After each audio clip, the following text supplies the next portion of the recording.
매를 대신 맞고 돈을 받는 직업이 있다면 믿으시겠습니까? 아우, 약간 좀 자존심 상한다. 사실 지금은 좀 상상하기 힘들지만 예전에는 굉장히 비일비재하고 흔한 직업이었다고 합니다. 그래요? 예. 이게 또 판소리 흥부가에도 흥부에게 매를 대신 맞게끔 하고 네. 돈을 줬다. 뭐 이런 아. 얘기가 있어요.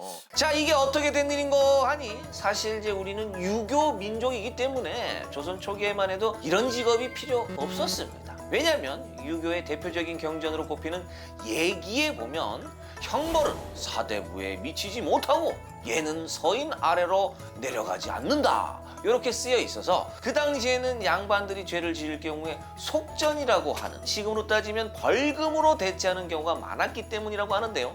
그렇기 때문에 양반 대신 매를 맞아줄 직업도 필요가 없었던 거죠. 그런데 임진왜란과 병자호란이 끝난 뒤에 조선사회가 안정기에 접어들면서부터입니다. 조선의 화폐가 본격적으로 사용이 되고 상업이 발달하기 시작하니까 가장 먼저 균열이 생긴 건 바로 신분입니다. 과거를 열심히 준비했는데 급제하지 못해서 경제적으로 몰락한 양반이 생겼고, 장사를 통해서 짭짤하게 돈을 번 백성들도 생겼죠. 그렇게 돈을 번 사람들이 가장 먼저 사는 것은 바로 당연히 신분입니다. 족보를 샀구나. 네? 그렇게 이제 뼈대가 없는 양반들이 탄생을 하게 되는 거예요. 이때부터 형벌이 양반에게도 허용되는 일이 생기게 되는 거죠. 그렇게 이제 매품팔이라는 직업이 탄생하게 되는데, 조선시대 후기의 지방관리의 경우에는 돈으로 관직을 사고 파는 매관매직이 비일비재했는데요. 뭐 이런 부패한 관직들이 먹잇감이 된 것이 바로 뼈대 없는 양반들. 이 양반들에게 갖은 누명과 죄목을 씌워서 일단은 너희를 잡아들이겠다. 이렇게 하면은 돈을 주고 산 소중한 내 신분이 손상될까 봐 아주 전전긍긍하는 거예요. 내 신분 잃을까 봐. 찌질하게.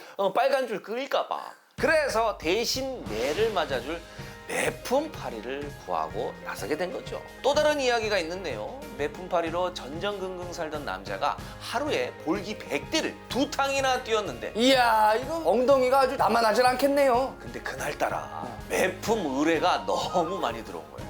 또 이런 날을 놓칠 수가 없었으니까 그의 아내가 돈에 혹해가지고 한 건의 의뢰를 더 받았어요. 아이고. 그러니까 이 남자는 거부를 했는데 결국 하는 수 없이 3번째 매품을 맞으러 갔는데, 아니, 한 볼기 300대면은 뭐 나만하질 않겠는데 괜찮은 거예요? 아무리 건강한 사람도 300대 볼기는 이길 수가 없습니다. 그렇게 300대를 맞은 그는 그렇게 세상을 뜨고 마는데요. 뭐요, 이렇게 극단적으로 간다고? 가장의 무게가 이렇게나 무겁습니다. 게다가 워낙에 부정부패가 가득했던 시대이다 보니까 곤장을 때리는 사람과 매품팔이 사이에 또 불법 거래가 성행했다고 해요. 매품팔이가 자기 삭에서 얼마를 떼주면 매를 또 좀 살살 쳐주는 거지. 그러니까 이게 암암리의 거래를 이어나갔다고 하는데요. 이게 맞아서 본 돈을 매를 때리는 사람한테 쓰는 정말 아이러니한 상황이 벌어지게 되는 거예요. 그러니까 이 매품일이라는 게 돈이 쏠쏠하긴 해도 또 이게 고정적이지가 않다 보니까 이런 아이러니한 상황들도 발생한 게 아닌가 싶습니다.